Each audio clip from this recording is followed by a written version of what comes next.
Hi, it's Nick. Welcome back to the next video in the series about longevity mindset, where I'm presenting some of the fundamental materials from my free longevity mindset course, which you can find on my website and a link in the description box below.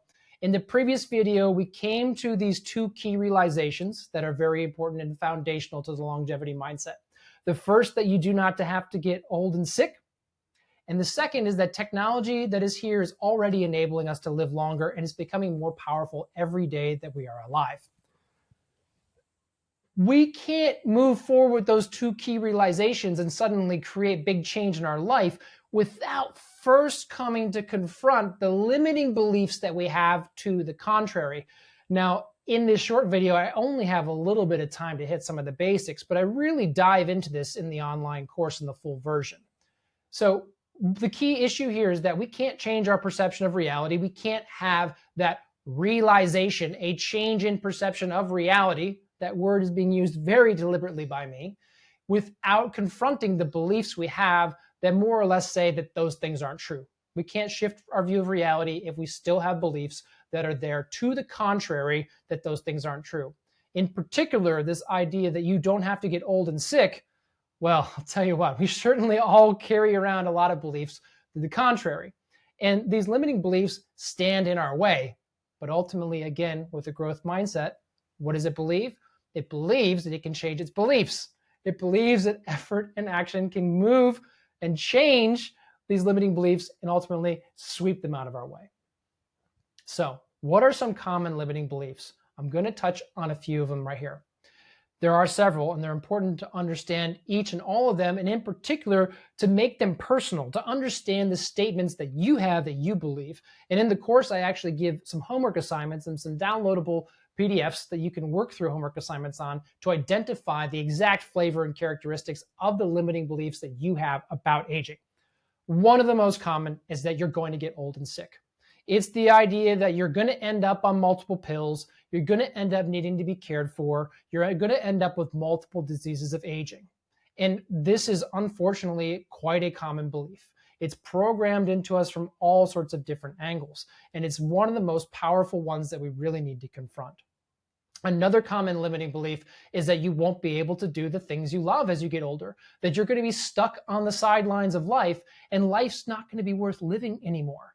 However, we actually have abundant examples that this is not the case and in fact is not true. But we have to look at those examples to challenge these beliefs very, very intentionally in order to shift them out of the way. The primary origin of these limiting beliefs isn't something nefarious. It's not programmed by big pharma. It's not something that anyone is teaching you. It's just what our culture has come to believe because of how our values have meant that what is common are people losing their ability to move, being overweight, sedentary, not healthy, disease rich, not rich in life. And disease and frailty become common. We move into a nursing home when we hit a certain age. We moved into aged care when we hit a certain age. That's just how it works. Look at grandma, look at great grandpa, look at uncle this, aunt that.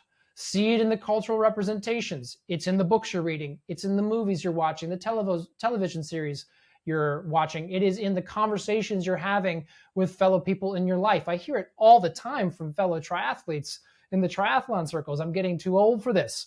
Well, I've seen plenty of people who can prove that wrong, and we're going to take a look at a few of them in one of the upcoming short videos. Ultimately, one of the things that happens the most is that these two pieces start to fall into place: chronic disease and physical limitation. The chronic disease tends to be one of the four horsemen of aging. It tends to be cardiovascular disease, metabolic disease, cancer, and neurodegenerative disease, which is like Alzheimer's. And in particular, these four main killers are exceptionally common. Most everyone is developing one or more of these. And in fact, metabolic disease almost doubles your risk or even quadruples your risk for developing cardiovascular or neurodegenerative disease. So these things are additive in terms of their risk. And unfortunately, they become quite common. The other thing that has become common is physical limitation: loss of strength, loss of mobility, increases in pain. These things are unfortunately quite common as well. And so we believe them to be what is going to happen from us we're continually observing what is common in aging, which forms our limiting beliefs about what's going to happen to us as we, quote, get old. Again, this is just programmed into us by our society. And that is ultimately because our values in modern society have drifted away from those which keep us plugged into family structures, mobile, lean, eating healthfully, full of physical activity and purpose and meaning later in life. We become separated. We live in a culture that ultimately values immediacy and reward rather than discipline and long-term thinking. There's all sorts of elements of this.